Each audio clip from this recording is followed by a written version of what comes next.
هدانا على دين الإسلام أشهد أن لا إله إلا الله وحده لا شريك له وأشهد أن محمدا عبده ورسوله اللهم صل وسلم وبارك على سيدنا محمد وعلى آله وأصحابه أجمعين أما بعد.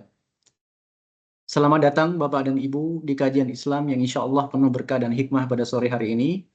Kajian pada sore hari ini akan membahas tema pilihan Allah yang terbaik. Tema yang akan mengajak kita merefleksikan kembali bagaimana memahami dan menerima segala ketentuan Allah dalam hidup, di mana seringkali dihadapkan pada situasi yang tidak sesuai dengan keinginan diri kita. Namun apakah kita yakin bahwa Allah telah memilih yang terbaik untuk kita? Maka sungguh indah apa yang diucapkan oleh cucu baginda Rasulullah Shallallahu Alaihi Wasallam Al Hasan bin Ali radhiyallahu taala anhuma, man ittakala ala husni ikhtiyarillahi lahu lam yatamanna syai'an. Barang siapa yang bersandar kepada baiknya pilihan Allah untuknya, maka dia tidak akan mengangan-angankan sesuatu selain keadaan yang Allah telah pilihkan untuknya. Dan pilihan Bapak atau Ibu untuk hadir di majelis ilmu pada sore hari ini insya Allah semoga memberikan pemahaman ilmu dan amal untuk menjadi pribadi yang bertakwa. Sebuah predikat mulia yang dengannya insya Allah akan mengantarkan pemiliknya ke surganya kelak. Amin. Ya mujibas sa'ilin. Dan sudah hadir di tengah-tengah kita, guru kita, Al-Ustadz Muhammad Syar'i LC, Hafizahullah Ta'ala. Semoga Allah menjaga beliau, memberikan keberkahan bagi umur dan waktu beliau, dan juga keberkahan untuk keluarga, istri, dan anak-anak keturunan beliau. Adapun adab atau tata tertib dalam mengikuti kajian sore ini sebagai berikut. Pertama, hendaknya peserta meluruskan niat dalam mengikuti kajian semata-mata mengharap wajah Allah Subhanahu wa Ta'ala. Yang kedua, hendaknya mencatat dan mengambil faidah dari ilmu yang didapat untuk diamalkan di dalam kehidupan. Ketiga, pastikan audio dan video pada perangkat elektronik masing-masing dalam keadaan off atau mute selama kajian berlangsung. Total durasi kajian adalah 60 menit, terdiri dari 40 menit pemateri dan tanya jawab 20 menit. Atau sesuai dengan kecukupan materi yang disampaikan nanti oleh Al-Ustadz. Jamaah yang hendak bertanya secara langsung nanti dapat menekan fitur raise hand terlebih dahulu dengan tidak menghidupkan audio ataupun videonya sebelum dipersilahkan moderator. Untuk penanya langsung dari Ikhwan atau Putra, kami harapkan mengaktifkan videonya pada saat bertanya nanti. Dan moderator tanya jawab sekaligus penutup kajian pada sore ini akan dipandu oleh Al-Ah Ari Alfama Putra dari Bukit Tinggi.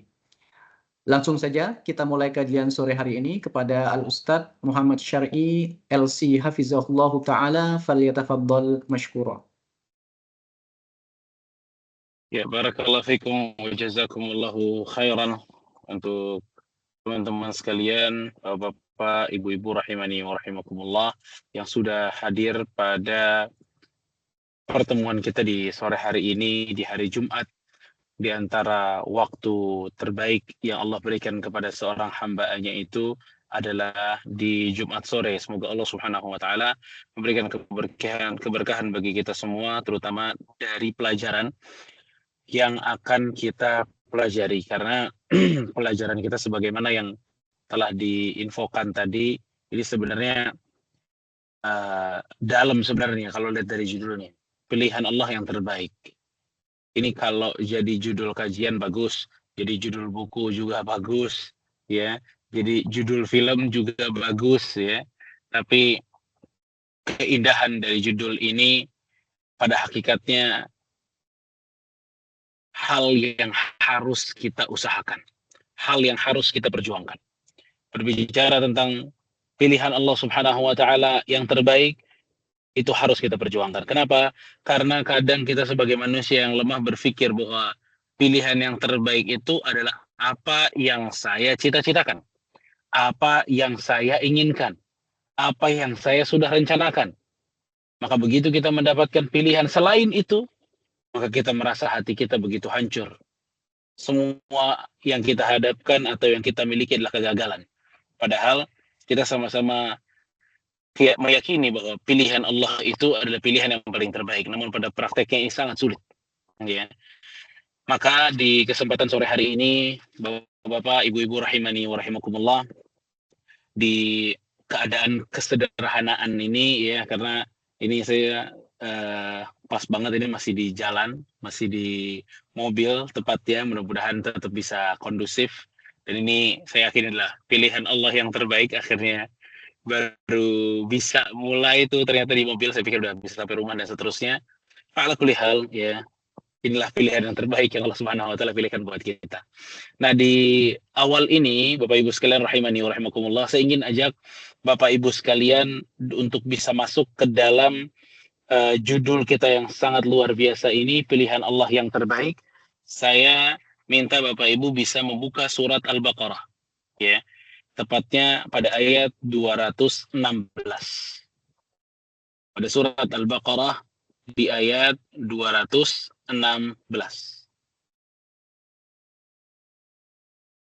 Nah, kalau ada yang bisa tolong membacakan ayatnya serta artinya, dari teman-teman ingin menyumbangkan suaranya untuk baca ayat dan artinya, fa'ahlan wa sahlan, ditunggu sekali.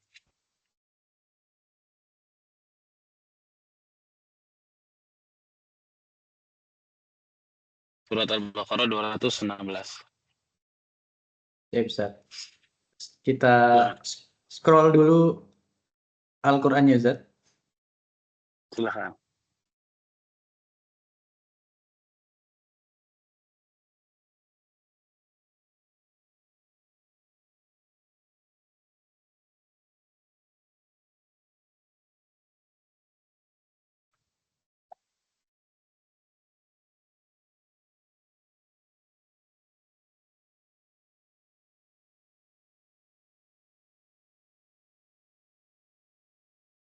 Afwan Ustaz, 216 ya Ustaz. Iya.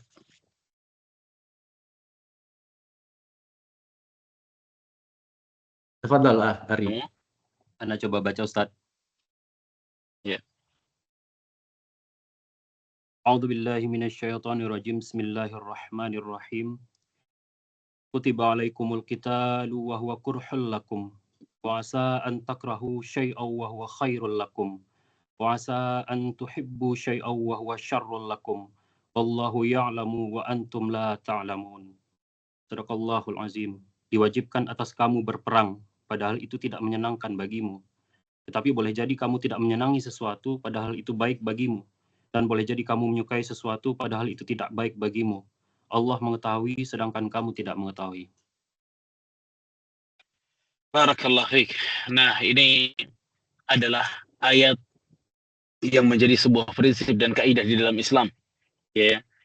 Bahwa ayat ini yang bakal bisa banyak berpengaruh dalam kehidupan kita, Bapak Ibu sekalian. Selama kita menyelami, meyakini, mengimani ayat ini, saya jamin kehidupan kita akan berubah. Bagaimana tidak? Allah Subhanahu wa taala memastikan pada surat Al-Baqarah 216 ini bahwa boleh jadi apa yang engkau benci itu justru baik bagimu. Dan bisa jadi apa yang engkau senangi justru itu buruk bagimu. Kenapa? Karena Allah yang tahu, kalian tidak tahu. Ayat ini sebenarnya kalau kita ingin pelajari dari tafsirnya, sisi tafsirnya, maka kita akan mendapati bahwa ayat ini sedang berbicara tentang masalah jihad. Itu kan di awalnya dibilang ya, kutiba alaikumul qitalu wa kurhul lakum. Allah wajibkan ya dari kalian untuk berjihad. Wa huwa kurhun lakum, dan kalian benci dengan jihad. Ya, siapa juga yang suka main bunuh-bunuhan? Ya, siapa juga yang suka terluka atau melukai? Tidak ada. Itu suatu hal yang dari naluri kita tidak menyukainya. Tapi Allah mengatakan, bisa jadi kalian benci dengan sesuatu, padahal itu baik bagi kalian. Dan bisa jadi kalian suka dengan sesuatu, padahal itu buruk bagi kalian. Nah, ini kan konteksnya. Kalau surat Al-Baqarah 216, dilihat dari tafsirnya, konteks ayat ini berbicara tentang ibadah. Ya, tentang ibadah. Maksudnya, ibadah itu mungkin dirasa oleh kalian itu menyusahkan. Mungkin. Ya, misal saya berikan contoh. Para wanita yang wajib pakai jilbab sampai menjulurkan dari melewati dada-dada mereka. Ya, sebagian banyak, bukan ya, sebagian mengeluh ya. Sebagian mengeluh ini gerah kalau pakai jilbab yang sampai apa namanya menjulur ke bawah, ya, jilbab-jilbab besar, gerah, ya. Seorang wanita diwajibkan oleh Allah memakai jilbab, lalu mereka mengatakan apa? Ini gerah, ini panas. Nah, hal ini wajib untuk kita ketahui bahwa hal tersebut merupakan kebaikan bagi seorang wanita. Mungkin saja engkau benci karena diperintahkan seperti itu, namun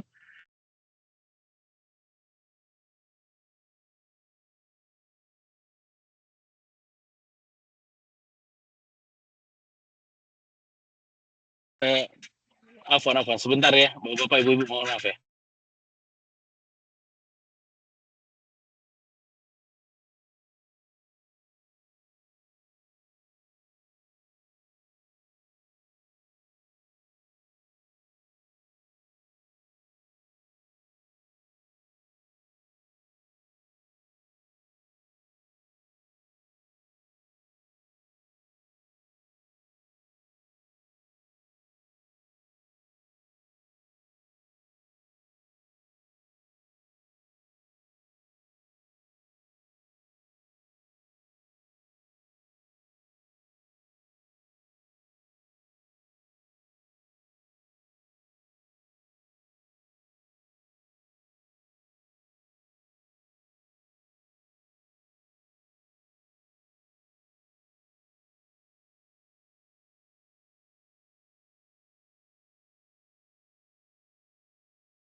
Assalamualaikum. Waalaikumsalam. Ya, mohon maaf sekali ya, mohon maaf. Waalaikumsalam, Bisa Ustaz. online lagi. Tadi ada sesuatu sebentar. Baik, saya lanjutkan, Bapak Ibu sekalian rahimakumullah, tentang surat Al-Baqarah tadi, ya. Allah Subhanahu wa taala itu mengabarkan kepada kita tentang bagaimana jihad itu tidak disukai oleh kaum muslimin, namun hal itu harus tetap dilakukan. Nah, kalau konteks surat Al-Baqarah 216 itu adalah surat atau ayat yang berbicara tentang syariat. Dari sini kita mempelajari ya bahwa mungkin sebagian kita berpikir ada syariat-syariat yang tadi menyusahkan, contohnya jilbab tadi atau yang lainnya ya. Padahal wanita memakai jilbab itu pilihan dari Allah Subhanahu wa taala. Ya, pilihan dari Allah Subhanahu wa taala. Dan kita harus meyakini bahwa pilihan Allah adalah yang terbaik. Kenapa pilihan Allah yang terbaik? Karena Allah yang paling kenal siapa manusia. Karena Allah yang paling tahu apa yang baik buat manusia, apa yang buruk buat manusia, Allah yang paling tahu.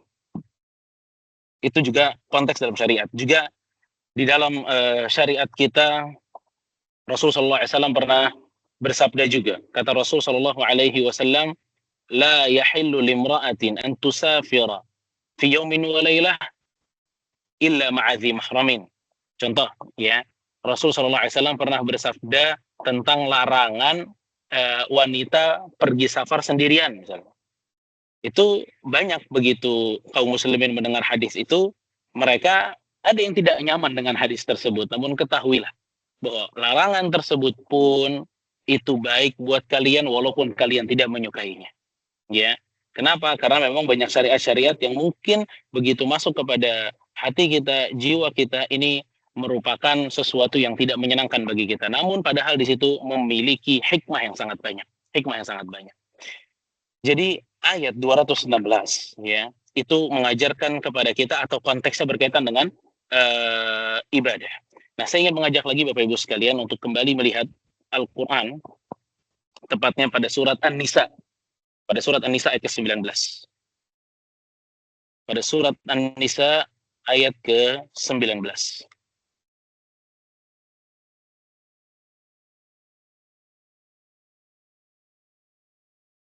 Pada surat An-Nisa ayat ke-19. Jika sudah bisa dibacakan.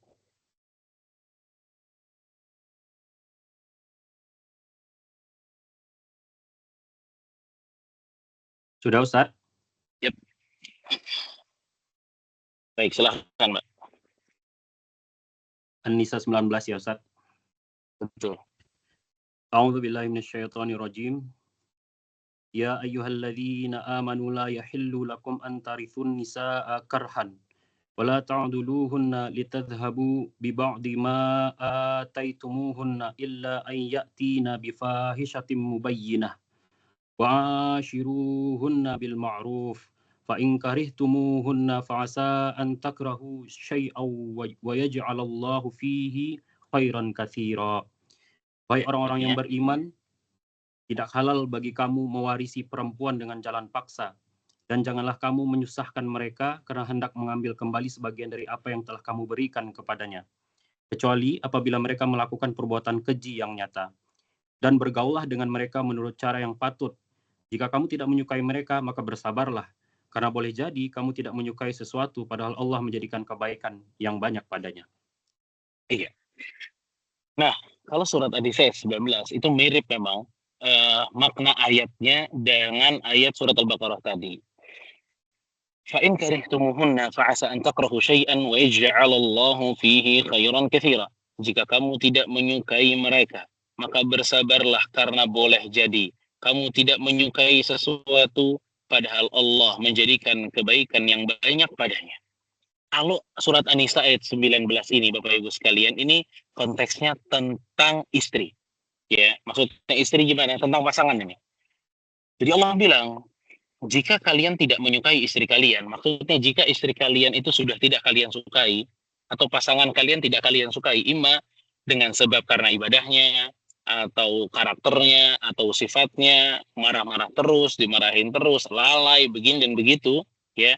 Fa'asa, maka bisa jadi dari hal yang kamu benci itu Allah berikan kebaikan yang sangat banyak. Ya, bisa jadi memang kala itu kamu sebagai suami melihat istri kamu ini menjengkelkan, benci jadinya. Tapi kata Allah, bisa jadi dari sesuatu yang kamu benci itu ada kebaikan yang banyak. Ya, ada kebaikan yang banyak. Nah, ini dua ayat ini jamaah sekalian ya, surat Al-Baqarah dan surat An-Nisa ini yang kedua. Kalau yang pertama konteksnya berkaitan dengan ibadah. Yang kedua konteksnya ini berkaitan dengan kehidupan sosial. Artinya kita kepada manusia. Ya, saya ingin berjalan kita pelajaran kita dari dua ayat ini jemaah sekalian. Ya, dan kita yakini bahwasanya setiap dari kita sebagai manusia pasti akan tertimpa dengan ujian-ujian yang pahit. Ya, ujian-ujian yang pahit, sesuatu yang tidak diinginkannya, lalu kemudian kita sebagai manusia mengeluh, sedih, bahkan terkadang merasa bahwa ujian itu betul-betul telah menghancurkan hidup, ya. Namun tanpa dia sadari, begitu berjalan kehidupan, maka dia mengetahui bahwa ujian tersebut berubah menjadi sebuah kebaikan bagi dirinya. Ya. Nah, menariknya adalah Allah Subhanahu wa taala di dalam surat Al-Baqarah tadi, ya, di ayat 216. Allah berbicara tentang orang-orang yang punya peluang kena luka fisik.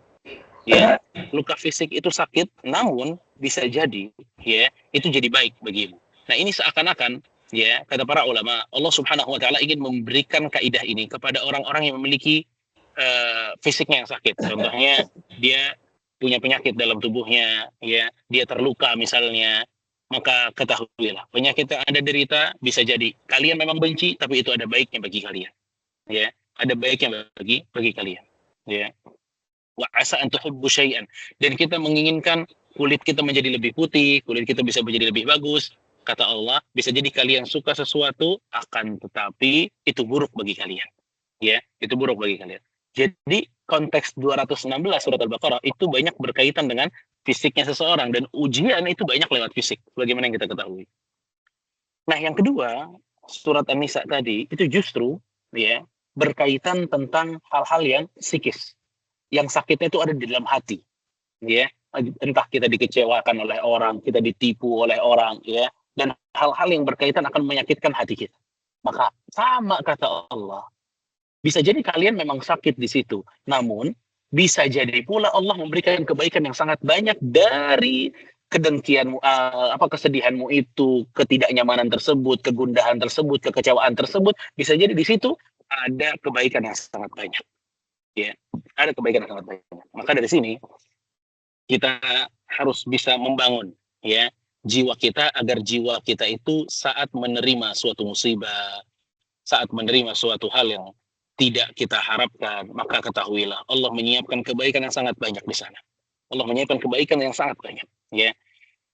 Nah, untuk kita bisa lebih dalam atau mendalami kaidah-kaidah dalam surat Al-Baqarah ini dan juga surat An-Nisa tadi, ya, kita memiliki berbagai macam bukti sebenarnya, ya. Di antara bukti yang Allah Subhanahu wa taala sebutkan itu adalah yang terjadi pada ibunya Nabi Musa alaihissalam. Ibunya Nabi Musa, Bapak Ibu sekalian rahimakumullah. Ibu Nabi Musa alaihissalam, Allah ceritakan dalam surat Al-Qasas ayat ke-7. Kita tahu Nabi Musa alaihissalam itu lahir saat Fir'aun sedang berkuasa. Dan Fir'aun saat itu memiliki sebuah keputusan. Apa keputusannya? Jika ada bayi yang lahir dari kalangan suku Bani Israel, maka bayi tersebut, ya, kalau bayi laki-laki, maka akan dibunuh oleh Fir'aun. Nah, Nabi Musa alaihissalam, ya, begitu dia lahir, ibunya khawatir bahwa bayinya ini akan dibunuh oleh Fir'aun. Kenapa? Karena Bani Israel dan laki-laki bayinya. Itu Musa alaihissalam. Hingga, ya, tentara-tentara Fir'aun itu sering menyipir gitu ya. Datang ke rumah-rumah orang Bani Israel. Mana kalian kemarin hamil, sekarang kalian sudah melahirkan apa anak kalian, dan seterusnya ditanya-tanya. Nah, di dalam keadaan yang sangat mengkhawatirkan itu, ya, rumahnya Nabi Musa alaihissalam itu memang tidak jauh dari sungai, tepatnya sungai Nil di Mesir. Ya, di situ dalam surat Al-Qasas ayat ke-7, Allah Subhanahu wa taala berfirman kepada ibunya Nabi Musa alaihissalam, "Wa auhayna ila Musa an ardi'i fa idza khifti 'alaihi fa alqihi fil yam." Kata Allah, dan kami wahyukan kepada ibunya Nabi Musa kami wahyukan kepada ibunya Nabi Musa, an ardi'i, susui saja Musanya. Ya, Musanya tetap aja disusui. Fa in khifti alaih, kalau kamu takut dengan kejaran orang-orang Fir'aun, fa'alqihi fil yam, maka arungkanlah Nabi Musa atau bayi kecil Musa ini ke sungai.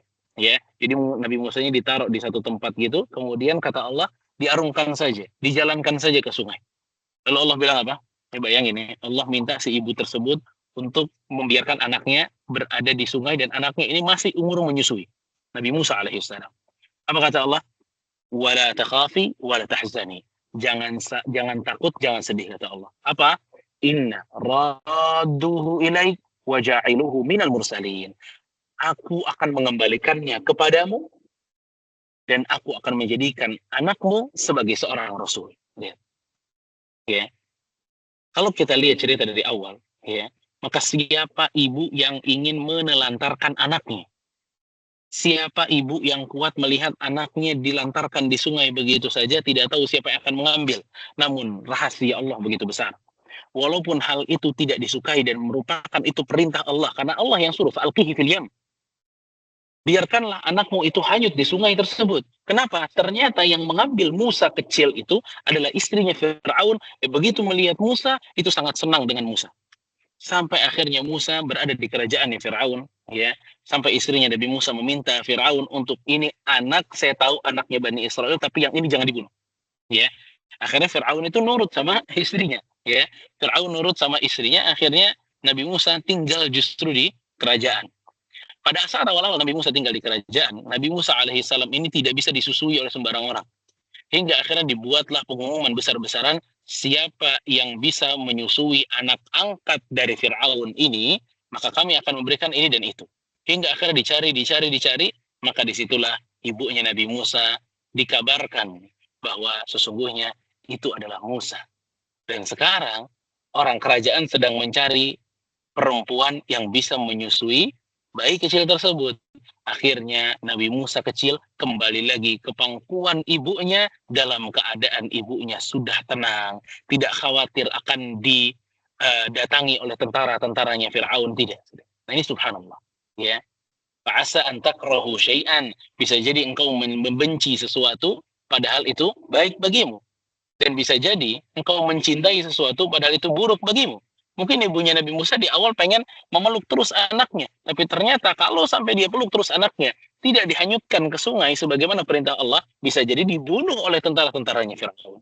Ya, itu hanya salah satu contoh saja. Saya berikan contoh yang kedua, jemaah. Jemaah sekalian rahimakumullah. Contoh yang kedua, ya, itu kalau Bapak Ibu suka melihat bagaimana ceritanya Nabi Yusuf alaihissalam. Nabi Yusuf alaihissalam, jemaah sekalian. Nabi Yusuf itu memiliki keadaan hidup yang sangat warna-warni, dinamis, luar biasa. Nabi Yusuf alaihissalam, awalnya beliau itu tinggal bersama dengan ayahnya di rumah yang sangat nyaman. Kemudian Nabi Yusuf alaihissalam diambil sama saudara-saudaranya, dibuang ke sumur. Dari sumur diambil lagi oleh orang-orang, dijual hingga dia menjadi pembantu di kerajaan. Setelah dari pembantu kerajaan, Nabi Yusuf alaihissalam masuk penjara karena kasus yang tidak benar bagi Nabi Yusuf alaihissalam. Setelah dari penjara, barulah pindah ke kerajaan menjadi menteri hingga dia bisa mengembalikan orang tuanya untuk tinggal bersamanya. Lihat, ya. Dan ini luar biasa. Saya cerita sangat saya singkat ya, maksud cerita Nabi Yusuf alaihissalam. Tapi dari cerita Nabi Yusuf alaihissalam kita belajar, ya, warna-warninya kehidupan Nabi Yusuf, kadang di atas, kadang di bawah. Ya, Allah Subhanahu Wa Taala tidak memberikan kepada Nabi Yusuf alaihissalam satu keadaan yang terus menerus. Namun Allah Subhanahu Wa Taala, ya, memberikan kepada Nabi Yusuf di akhir kehidupannya.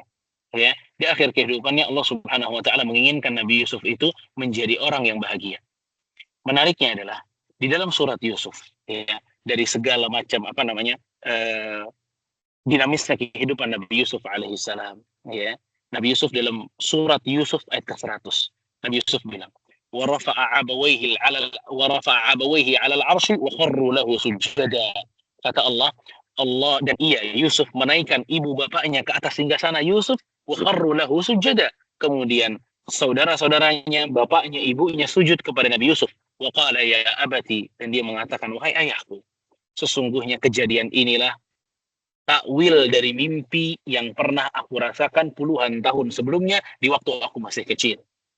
Lalu Nabi Yusuf alaihissalam mengatakan, Inna Rabbi latifun lima yasha. Kata Nabi Yusuf alaihissalam, sesungguhnya Allah maha lembut terhadap apa yang dia kehendaki. Sesungguhnya Allah maha lembut dari apa yang dia kehendaki.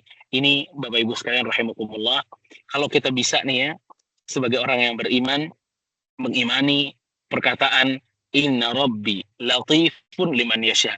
Sesungguhnya Allah Tuhanku itu maha lembut dengan apa yang ia kehendaki. Kenapa disebut Allah maha lembut? Kata para ulama, Nabi Yusuf ini melihat bahwa ternyata akhir dari takdir yang Allah berikan kepada Nabi Yusuf begitu indah.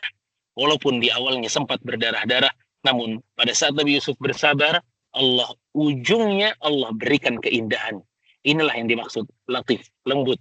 Allah ini kalau ingin ngasih pelajaran Bapak Ibu kepada takdir kehidupan kita, kadang lembut banget sampai kita nggak sadar bahwa ini pelajaran buat kita.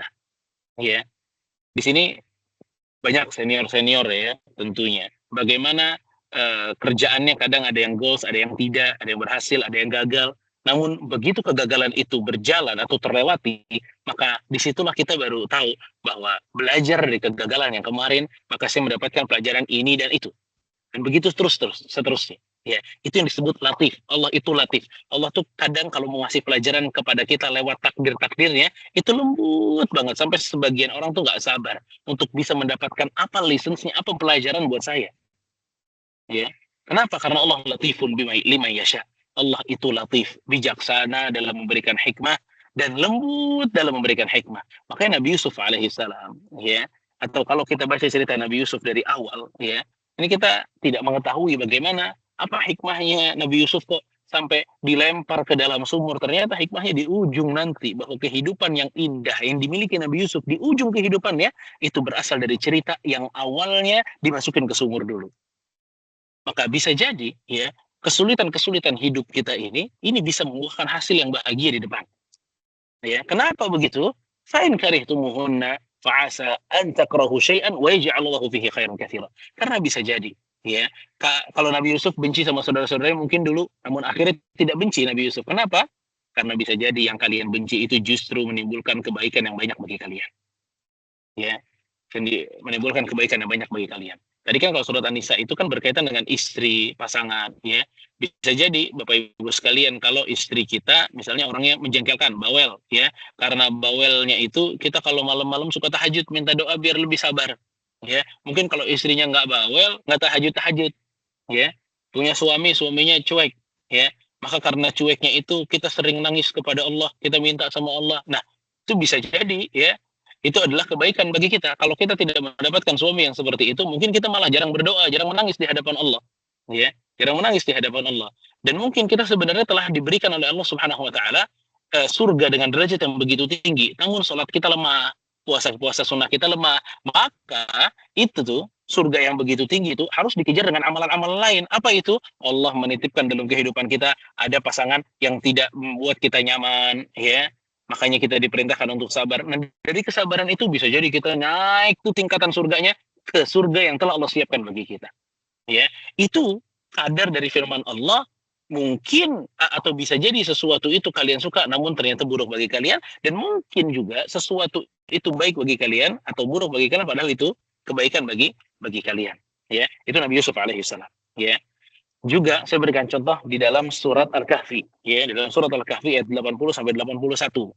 Itu ada cerita tentang Khadir dengan Nabi Musa alaihissalam. Mungkin Bapak Ibu pernah mendengar cerita Nabi Khadir dengan Nabi Musa. Jadi pada saat Nabi Khadir dan Nabi Musa ini berjalan bersamaan, ya, Nabi Musa ini sekarang keadaannya lagi menjadi muridnya Khadir. Tidak boleh mengatakan apapun dari apa yang dilakukan oleh Khadir. Di satu kesempatan ternyata Khadir melakukan sebuah hal yang sangat ekstrim. Apa itu? Pada saat Khadir, ya, melihat ada dua anak kecil di satu kampung, dua anak kecil itu dibunuh oleh Khadir. Ya, dibunuh oleh Khadir. Nabi Musa itu kaget, ya. Aqatalta nafsan zakiyatan bighairi, kata Nabi Musa alaihissalam, apakah engkau membunuh seorang anak yang tidak memiliki dosa? Ya. Nah, di situ Khadir menjelaskan. Penjelasannya ada dalam surat Al-Kahfi 80-81. Kenapa Khadir itu membunuh dua anak tersebut? Ya, Khadir itu membunuh dua anak tersebut. Allah mengatakan wa ammal ghulam, adapun anak tersebut, fakana abawahu mu'minaini fakhashina an yurhiqahuma tughyanan wa kufra. Kata Khadir, jadi anak kecil itu ya kedua orang tuanya mukmin dan kami khawatir kalau dia akan memaksa kedua orang tuanya pada kesesatan dan kekafiran nantinya, ya. Maka Allah menghendaki agar tidak buruk untuk orang tuanya, ya, maka dibunuh anaknya selagi masih kecil. Fa'aradna an yubdilahuma rabbuhuma khairan minhu zakatan wa aqraba rahma. Dengan pembunuhan tersebut Allah menginginkan sesuatu yang lebih baik bagi kedua orang tuanya dari apa yang mereka sangka, ya. Jadi iya, pembunuhan anak kecil itu ekstrim dan buruk. Tapi kalau diteliti lebih dalam, kata Khadir, ternyata ini ada kebaikan yang Allah inginkan bagi kedua orang tuanya, ya. Namun bukan di sini kemudian ngelihat anak kecil kayak bandel nih, kayaknya gedenya bakal nyusahin orang tuanya, bunuh kayak Khadir. Nggak bisa. Kalau Khadir itu betul-betul wahyu dari Allah turun kepadanya memerintahkan hal tersebut. Kalau kita nggak ada wahyu yang turun, Bapak Ibu sekalian. Kalau kita ada yang ngaku wahyu turun kepada kita, pastikan wahyu itu berasal bukan dari malaikat, bukan dari Allah, tapi dari setan, ya, tapi dari setan. Juga, ya, apa yang terjadi pada Ummu Salamah radhiyallahu taala anha. Ummu Salamah itu adalah istri yang sangat setia kepada Abu Salamah, sangat setia luar biasa. Saking setianya Allah Subhanahu wa taala pada saat menguji Ummu Salamah dengan wafatnya Abu Salamah, itu Ummu Salamah itu sedih banget luar biasa. Dan Rasul Shallallahu alaihi wasallam itu datang kepada Ummu Salamah dan menasehati Ummu Salamah. Ummu Salamah nggak suka tuh keadaan ada yang wafat di antara keluarganya, apalagi ini suami yang paling dia cintai. Namun Rasul Shallallahu alaihi wasallam datang kepadanya lalu mengatakan kepada Ummu Salamah, bermintalah kepada Allah, ya, sabarlah dan mintalah kepada Allah ganti yang lebih baik. Dan di situ Ummu Salamah mengatakan, inna lillahi wa inna ilaihi raji'un. Allahumma jurni fi musibati wa khlif li khairan minha. Ya Allah, berikanlah aku pahala, kata Ummu Salamah, berikanlah aku pahala dari apa yang telah engkau timpakan kepadaku dan gantilah dengan yang lebih baik daripada itu, ya. Tahu setelah itu apa yang Allah berikan kepada Ummu Salamah? Ummu Salamah dilamar oleh Rasul Shallallahu alaihi wasallam. Lihat. Mungkin kematian suaminya Abu Salamah itu betul-betul menyakitkan bagi dia, namun ternyata dari sebab itu dia mendapatkan sebuah keistimewaan yang besar, yaitu menjadi Ummul Mukminin, ya, menjadi Ummul Mukminin, ibunya orang-orang yang beriman, ya. Dan banyak lagi, ya, kisah-kisah yang semuanya mengajarkan kepada kita bahwa pilihan Allah itu yang terbaik. Namun di antara kita ada yang sabar, ada yang tidak. Di antara kita ada yang percaya sama Allah, ada yang tidak percaya sama Allah. Padahal, ya, kehidupan ini kalau kita sandarkan kepada Allah Subhanahu wa taala, kita sebagai manusia tetap di pundak kita ada kewajiban melakukan yang baik-baik. Wajib itu. Jadi maksud saya jangan dibenturkan, oh kalau gitu kenapa kita nggak diam aja Ustaz? Nggak bisa, nggak ada. Perintah Allah nggak pernah diam untuk kita. Enggak. Perintahnya Allah kepada kita, i'mal, beramallah, berbuat baiklah, bekerjalah, belajarlah, itu semuanya. Hal-hal positif selalu dilakukan. Namun takdir yang menentukan Allah. Kalau takdirnya buruk bagi kita, maka pilihan Allah yang terbaik. Mungkin kali ini buruk di mata kita, namun di ujungnya ada kebaikan yang bisa kita harapkan. Ya, makanya di antara imannya, di antara hal rukun iman itu apa? Iman kepada takdir yang baik dan yang buruk. Dan ini jamaah sekalian, Bapak Ibu sekalian, yang paling menenangkan hati seseorang. Anda disakiti oleh seseorang, maka imanilah bahwa ini takdir buruk yang Allah pilihkan bagi Anda, dan tunggulah hikmahnya dari Allah Subhanahu wa taala. Dan enggak mesti Allah Subhanahu wa taala berikan hikmah di dunia. Bisa jadi Allah berikan hikmahnya di akhirat kelak. Ya. Intinya bahwa kita harus betul-betul beriman, ya, dengan surat Al-Baqarah 216 tadi serta surat An-Nisa ayat 19 tadi, bahwa bisa jadi engkau menyukai sesuatu padahal itu buruk bagimu. Bisa jadi sebaliknya, engkau membenci sesuatu padahal itu baik bagi kita, ya. Barakallahu fikum. Mungkin ini hal yang bisa saya sampaikan di kesempatan sore hari ini, dan mohon maaf sekali ya tadi ada skip, ya. Inilah pilihan Allah buat kita. Akhirnya la haula wala quwata illa billah, ya. Wassallallahu ala nabiyina Muhammadin wa ala alihi washabihi ajma'in. Mungkin waktu yang tersisa bisa kita pakai untuk tanya jawab. Jazakallah khair Ustaz. Masya Allah, luar biasa sekali hari ini materi yang Ustaz sampaikan. Seperti yang tadi Ustaz bilang di awal bahwa pilihan Allah yang terbaik ini memang judul yang sangat luar biasa ya Ustaz. Jadi memang mudah untuk diucapkan tapi memang penuh kesabaran untuk kita melaksanakannya. Baik, Afwan Ustadz, ini sudah masuk alhamdulillah beberapa pertanyaan di kolom chat. Jadi insya Allah Anda bacakan untuk selanjutnya nanti Ustadz langsung jawab. Bismillahirrahmanirrahim. Assalamualaikum. Semoga Allah senantiasa merahmati para ulama, ustaz, panitia, beserta keluarga dan saudara muslimin dimanapun berada. Ada titipan pertanyaan Ustadz dari ex Nestle. Afwan Ustadz, bila saat ini kondisinya akhwat bekerja dan qadarullah pekerjaannya overload sehingga ibadahnya kurang khusyuk. Beberapa ibadah sunnah mulai ditinggalkan dan hak-hak beberapa pihak tidak tertunaikan. Saat mengambil pekerjaan ini tidak menyangka akan sepadat ini. Apakah kondisi ini juga pilihan yang terbaik dari Allah? Dan setelah pertolongan Allah lebih baik bertahan sampai Allah takdirkan lain? Atau bagaimanakah Ustadz? Semoga Allah berikan taufik Ustadz dalam menjawab. Jazakumullah khairan. Tafadhol Ustadz. Iya, barakallahu fiik. Ya, semua berjalan atas takdir Allah Subhanahu wa taala. Ya. Dan Allah Subhanahu wa taala juga kerap memberikan takdir-takdir sebagai ujian bagi kita. Iya betul, itu yang dipilih oleh Allah. Tapi Allah juga ingin melihat apa respon kita dari pilihan Allah tersebut. Ya, pilihan Allah dari respon kita dari pilihan Allah tersebut. Allah Subhanahu wa taala juga mentakdirkan keburukan-keburukan bagi kita. Kenapa Allah mentakdirkan keburukan-keburukan bagi kita? Banyak manfaatnya. Dengan adanya keburukan, maka kita bisa mengenali kebaikan. Ya. Dengan adanya takdir-takdir yang buruk, itu agar manusia menyandarkan dirinya kepada Allah Subhanahu wa taala. Dengan takdir-takdir yang buruk, kita bisa bertobat kepada Allah Subhanahu wa taala dari dosa yang pernah kita lakukan. Ya. Dari takdir-takdir yang buruk, di situ juga kita bisa meminta banyak perlindungan kepada Allah Subhanahu wa taala. Ala kulli hal, ya. Di sini yang saya maksudkan adalah kalau kita sudah mengetahui bahwa Allah mentakdirkan segala hal dan Allah juga mentakdirkan yang buruk, apakah kita bertahan di hal yang buruk tersebut? Jawabannya tidak. Tidak pernah ada di dalam Islam itu memperbolehkan, ya, alasan saya bermaksiat itu apa? Ya ini kan sudah pilihan Allah. Saya sudah bermaksiat, ini pilihan Allah. Kemudian apa? Habis itu apa? Habis itu ya sudah saya bermaksiat lagi. Tidak. Ya. Ini bukan sebuah alasan dibenarkan. Makanya waktu itu ada orang datang ke Umar bin Khattab karena dia orang mencuri nih depan Umar. Umar tangkap, radhiyallahu anhu. Pada saat Umar tangkap, dia alasannya gitu. Kata dia, wahai Amirul Mukminin, saya mencuri ini takdir Allah. Kata dia. Ya, kata Umar, saya juga memotong tangan Anda atas takdir Allah. Radhiyallahu anhu. Ya, tapi maksudnya dalam Ahlus Sunnah itu bahwa kita tidak boleh bersandar kepada takdir saat kita melakukan hal-hal yang buruk, ya. Nah, adapun dari pertanyaan tadi, ya, di situ kan sudah ada ibadah sunnah yang ditinggalkan dan hak-hak beberapa pihak yang tidak tertunaikan. Ini kalau haknya wajib, maka dia bisa dosa. Ya, kalau sunnah ditinggalkan itu tidak dosa, tapi hak-hak tidak tertunaikan itu bisa dosa. Ya, maka apakah kondisi ini juga pilihan terbaik bagi Allah? Yang terbaik bagi Allah pada saat seorang hamba bisa menunaikan hak-haknya. Ya. Yang terbaik bagi Allah adalah seorang hamba bisa menunaikan hak-haknya. Itu yang terbaik bagi Allah. Maka pada saat Anda mengetahui bahwa dengan keadaan ini saya tidak bisa memberikan hak-hak beberapa pihak.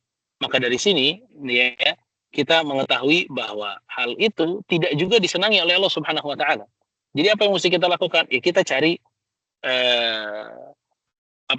opsi-opsi lain agar kita bisa tetap mengerjakan yang wajib yang Allah inginkan. Karena tidak ada yang lebih dari Allah, dari apa yang Allah cintai dibanding kita melakukan yang wajib-wajib, ya, dibanding kita melakukan yang wajib-wajib dari yang diperintahkan oleh Allah Subhanahu wa taala, ya. Begitu, wallahu taala alam. Baik, jazakallah Ustaz. Kita masuk ke pertanyaan berikutnya Ustaz, pertanyaan kedua. Bismillah, afwan Ustaz, hayakumullah. Izin bertanya, bagaimana hukum umroh wanita bersama travel yang amanah dengan sahabat-sahabat wanitanya? Tafadhol Ustaz. Ya, ini di antara khilaf di antara para ulama, ya. khilaf di antara para ulama bahwa yang paling aman dengan mahram.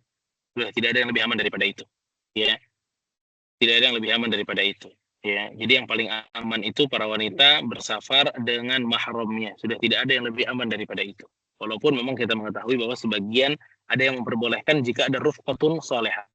Ada grup yang menjaga dan salihah. Ya, tapi dari sedikit pengalaman saya bawa umroh kurang lebih lebih dari 10 tahun kurang lebih ya. Tapi setiap ada perempuan yang berjalan tanpa mahramnya, terutama ya umur 50 tahun ke bawah ya, maka fitnahnya lebih besar. Ya, kita datang ke sana untuk ibadah, maka akhirnya malah menjadi fitnah bagi orang-orang. Ya, fa'ala kulli hal, ya, kalau mau umrah yang perempuan cari mahram saja. Ya, cari mahram. Begitu, wallahu a'lam. Baik Ustadz, berarti sebaiknya bersama dengan mahram ya Ustadz, pergi Betul. ya. Baik Ustadz, ini alhamdulillah udah ada pertanyaan ketiga Ustadz. Bismillah Ustadz, izin bertanya, bagaimana setelah istikharah agar kita yakin pilihan kita yang kita istikharahkan tersebut juga pilihan terbaik dari Allah? Iya. Kalau istikharah, pertama kita harus ada kecondongan dengan salah satunya. Ya, kita harus ada kecondongan dengan salah satunya. Kemudian yang condong inilah yang kita mintakan kepada Allah. Ya Allah, saya condong dengan yang ini. Saya minta ikhtiarmu ya Allah, pilihanmu ya Allah. Ya, pada saat kita sudah memilih sesuatu dan kita adukan kepada Allah Subhanahu wa taala, kemudian hati kita juga plong dan jalannya lancar, itu semuanya menjadi tanda bahwa Allah Subhanahu wa taala juga menginginkan hal tersebut. Jadi istikharah tidak terbatas dengan mimpi saja, tidak. Tapi kehidupan berjalan dengan mudah atas pilihan tersebut, maka itu biasanya memang dipilihkan oleh Allah Subhanahu wa taala. Namun ya, setiap orang yang betul-betul istikharah kepada Allah Subhanahu wa taala, ya, itu langkah yang dia lakukan istikharah itu adalah langkah yang sangat-sangat indah. Ya, bagaimana tidak? Dia mengajak Allah Subhanahu wa taala untuk menentukan pilihannya. Allahu Akbar. Ya, ini tandanya orang ini sedang berada di hadapan Allah, tunduk dengan apa yang akan Allah pilihkan buat dia. Ya. Namun ya, Bapak Ibu sekalian rahimakumullah, istikharah tidak hanya waktu minta jodoh aja. Ya, karena biasanya istikharah itu dipakai sebelum pernikahan. Kalau habis pernikahan sudah rata-rata beda lagi. Padahal pekerjaan apa segala macam juga masih butuh dengan istikharah. Ya, begitu. Wallahu taala alam. Baik Ustadz, ya, jadi intinya kalau yang penting kita sudah istikharah berarti ya Ustadz ya. Jadi Betul. itu tanda-tanda kedekatan kita dengan Allah Ustadz ya.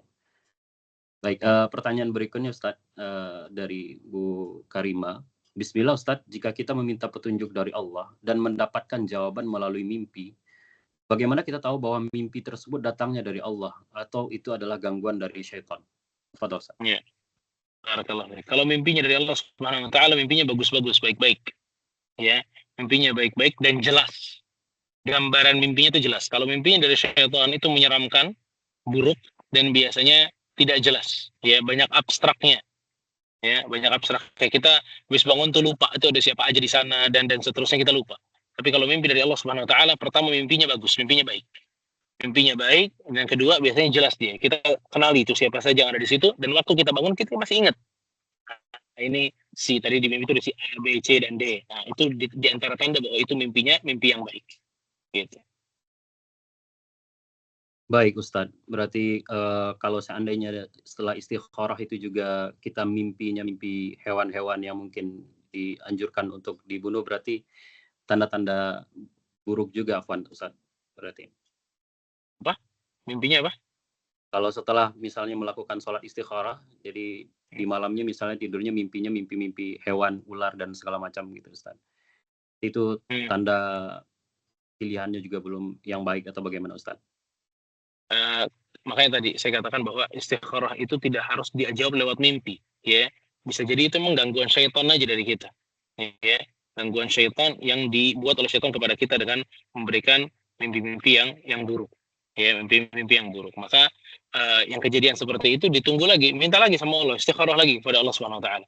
Ya, agar tidak mulabbas, tidak ragu ini dari syaitan atau dari Allah Subhanahu wa taala. Ya, begitu. Agar bisa mendapatkan petunjuk yang lebih jelas daripada itu. Baik Ustaz.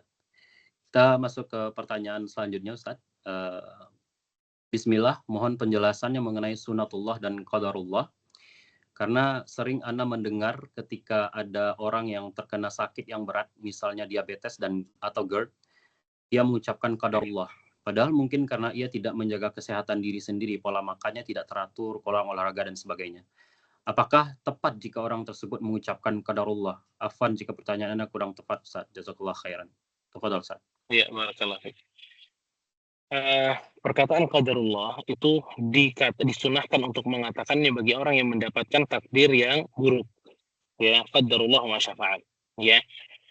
Jadi jawaban qadarullah itu bukan untuk melegitimasi kesalahan kita dalam menjaga kesehatan, bukan. Ya, bukan juga untuk melegitimasi keburukan kita atau malasnya kita dalam berolahraga, mengatur pola makan, bukan. Ya, qadarullah itu adalah ucapan keimanan bagi orang yang sedang tertimpa hal-hal yang buruk, ya. Jadi itu bukan alasan untuk kita membenarkan apa yang salah kita lakukan, tidak, ya. Qadarullah itu sebagai bentuk iman, qadarullah, takdir dari Allah dan Allah melakukan apa yang Ia kehendaki. Terus gimana? Terus diamin? Ya enggak juga, enggak ada. Nabi SAW itu orang yang paling tahu tentang apa makna dari qadarullah. Nabi SAW waktu kekalahan di perang Uhud, apa tidak qadarullah itu? Terbunuh 70 sahabat. Apa yang Nabi SAW katakan? Qadarullah wa masyafa'al. Tapi setelah itu apa yang dilakukan sama Nabi SAW? Lanjutin perang lagi ke Humrul Asad. Ya, ada langkah-langkah yang kemudian memperbaiki kesalahan yang di belakang. Ya, jadi kalau qadarullah, ya ini sama kayak insya Allah. Ya, qadarullah tuh kayak insya Allah tuh biasanya orang nanti kamu mau datang nggak? Saya undang ya. Ya insya Allah datang. Padahal dia nggak mau datang. Ya, nah ini juga penempatan insya Allah yang salah. Padahal insya Allah itu adalah kalimat isti'anah, kalimat kita meminta tolong kepada Allah agar bisa kejadian apa yang kita inginkan. Ya, nah qadarullah juga sama seperti itu. Ya, qadarullah itu adalah kalimat bentuk keimanan kita kepada Allah Subhanahu wa Ta'ala, bukan pelegitimasian kesalahan yang kita lakukan, bukan. Baik, mungkin ada pertanyaan terakhir itu ya. Ada pertanyaan terakhir, Ustadz. Ini dari Ibu Citra, titipan pertanyaan. Bismillah, Ustadz. Bagaimana kita tahu suatu pilihan adalah takdir Allah tanpa menyalahkan atau kecewa pada manusia yang melakukan pengambilan keputusan? Pada Ustadz. Bagaimana kita tahu suatu pilihan adalah takdir Allah? Semua yang terjadi dalam kehidupan kita itu takdir dari Allah Subhanahu wa Ta'ala. Ya. Tanpa menyalahkan, Anda juga kurang paham pertanyaannya. Bagaimana kita tahu suatu pilihan adalah takdir Allah tanpa menyalahkan atau kecewa pada manusia yang melakukan pengambilan keputusan. Ya, Fa'ala kulli hal ya, Fa'ala kulli hal. Semua takdir itu diciptakan oleh Allah Subhanahu Wa Taala. Saya ngomong seperti ini pun takdir dari Allah. Anda mendengarkan seperti ini pun takdir dari Allah. Si A berkeputusan seperti itu pun takdir dari Allah. Ya, pada saat kita melihat bahwasanya orang tersebut memutuskan sesuatu yang mengecewakan kita, dan kita tahu itu bentuk takdir Allah Subhanahu wa Ta'ala, maka pada saat kita ingin emosi kepada orang tersebut, kita ingat bahwa itu takdir dari Allah Subhanahu wa Ta'ala. Ya. Dan memang ini subhanallah, Syekhul Islam Ibnu Taimiyah rahimahullah memberikan kepada kita salah satu tips agar kita nggak gampang baper dengan perilaku seseorang. Bagaimana? Salah satu tips yang paling pertama yang disebutkan oleh beliau adalah yakinilah bahwa perkataan orang tersebut, perbuatan orang tersebut adalah takdir dari Allah Subhanahu wa Ta'ala. Allah lah yang mengizinkan orang itu nyinyir kamu. Allah lah yang mengizinkan orang itu mengganggu kamu. Itu Allah yang mengizinkan. Maka pada saat kita tahu bahwa ternyata ada banyak andilnya Allah Subhanahu wa Ta'ala dalam keputusan ini, ada dalam hal-hal seperti ini, maka yang patut untuk kita lakukan yang pertama kali tadi, qadarullah wa masya'a fa'al. Ya, qadarullah wa masya'a fa'al. Ya, kita menyandarkan takdir ini kembali kepada Allah Subhanahu wa Ta'ala. Ya, pada saat kita melihat dari ilmu kita bahwa apa yang dia lakukan itu salah, maka kita boleh menyalahkan orang yang keliru. Ya, tapi untuk menyalahkan takdirnya tidak boleh. Ya, karena takdir sudah terjadi. Ya, kita bolehnya mengatakan qadarullah wa masya'a fa'al. Ya, qadarullah wa masya'a fa'al. Dan ingat, pada saat orang itu salah dalam membuat keputusan, fa'asa an takrahu syai'an wa huwa khairun lakum. Maka bisa jadi sesuatu itu buruk bagimu, padahal Allah Subhanahu wa Ta'ala memberikan kebaikan yang banyak di dalamnya. Ya, begitu jemaah sekalian, Bapak Ibu sekalian rahimani wa rahimakumullah, apa yang bisa saya sampaikan pada kesempatan sore hari ini. Kembali saya mohon maaf ya dari tadi ada stuck sebentar ya dari yang keadaan-keadaan kurang kondusif. Sekali lagi saya mohon maaf. Mudah-mudahan apa yang bisa kita ambil di sore hari ini betul-betul bisa menjadi sebuah keyakinan yang mendalam di dalam hati kita bahwa pilihan Allah itu yang terbaik bagi kita. Kurang lebihnya saya mohon maaf, saya pamit duluan. Jazakumullah khair. Wassallallahu ala nabiyina Muhammad wa ala alihi wa sahbihi ajma'in. Assalamualaikum warahmatullahi wabarakatuh. Baik Ustaz, jazakallah Waalaikumsalam khair warahmatullahi Ustaz atas wabarakatuh. ilmunya. Baik Bapak Ibu semua, terima kasih banyak. Alhamdulillah atas waktu dan kesempatan pada kajian virtual di sore hari ini. Semoga kita semua Allah lindungi dalam setiap aktivitas kita dan semoga senantiasa istiqomah dalam terus belajar, kemudian mengamalkan apa yang sudah kita pelajari. Mungkin sampai di sini saja, sampai bertemu di kajian virtual berikutnya. Saya tutup dengan kafaratul majlis. Subhanakallahumma wa bihamdika asyhadu an la ilaha illa anta astaghfiruka wa atubu ilaih. Assalamualaikum warahmatullahi wabarakatuh. Waalaikumsalam Waalaikumsalam warahmatullahi warahmatullahi wabarakatuh. wabarakatuh.